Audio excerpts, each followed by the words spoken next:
ये एक बहुत ही पॉजिटिव पहल है कि मध्य प्रदेश की जो सरकार ने जिस नीयत से नई आत्मसमर्पण नीति लाई थी, आज उसमें बीजापुर की रहने वाली एक ACM रैंक की जो कमांडर रही है, उसने आज अपने हथियारों के साथ सरेंडर किया है। और दूसरी मुख्य बात ये थी कि खुद पुलिस कैंप में आके सरेंडर करना, मुझे लगता है कि ये मैं बताऊंगा कि हमारे पुलिस के ऊपर विश्वास जताता है कि जो आपसे पहले वादा किया था कि यदि आप खुद सशस्त्र आंदोलन को छोड़कर मुख्य धारा में जुड़ने के लिए आएंगे तो आपकी सुरक्षा भी सुनिश्चित की जाएगी। जो मुख्य धारा में आने के लिए प्रावधान है, उन सभी के तहत जो भी आपको लाभ है वो भी अर्जित कराया जाएगा। सर, कितना इनाम था सर इसमें? इस महिला नक्सली पे अगर मध्य प्रदेश, छत्तीसगढ़, क्योंकि MMC जोन कहलाता है, मध्य प्रदेश, छत्तीसगढ़ और महाराष्ट्र,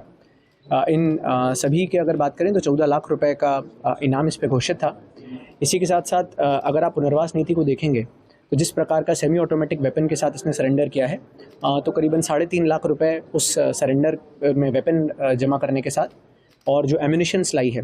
3 मैगजीन के साथ करीबन 30 लाइव राउंड्स, प्लस उसके साथ जो ग्रेनेड लॉन्चर का शेल रहता है, उसके साथ अन्य जो पिट्ठू बैग में अपनी सामग्री लाई है, लिटरेचर लाई है।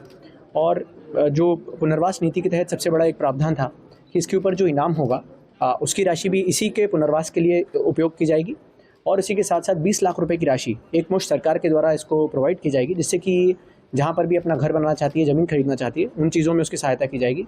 करीबन 1.5 लाख रुपए जो है वो गृह निर्माण के लिए इसको सहायता राशि दी जाएगी। और इसी के साथ साथ स्किल डेवलपमेंट, क्योंकि एक बहुत अभिन्न अंग है कि कैसे इसको वापस जो अपना समाज है उसमें वापस इसका पुनर्वास किया जाए, जिससे ये अपना पुनर्जीवन स्टार्ट कर सके। तो उसके लिए जो स्किल डेवलपमेंट प्रोग्राम है उसके तहत भी राशियों का प्रावधान किया गया है, जो जिसका लाभ इसको मिलेगा। सर, बाकी नक्सलियों को क्या अपील करना चाहेंगे? देखिए, मैं आपके माध्यम से उनसे भी यही अपील करूंगा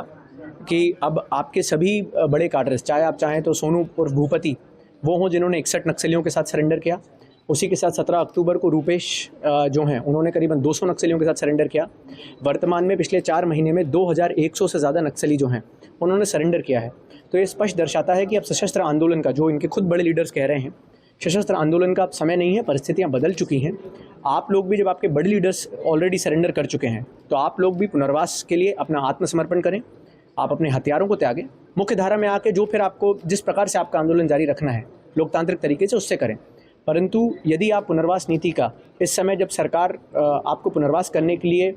एक एवेन्यू खोल रही है, यदि आप इस समय इसका लाभ नहीं ले पाएंगे तो भविष्य में जिस प्रकार से सिक्योरिटी फोर्सेस के एनकाउंटर्स चल रहे हैं, मुझे लगता है कि अनफॉर्चुनेटली बहुत सारे लोगों को फिर न्यूट्रलाइज होना पड़ेगा।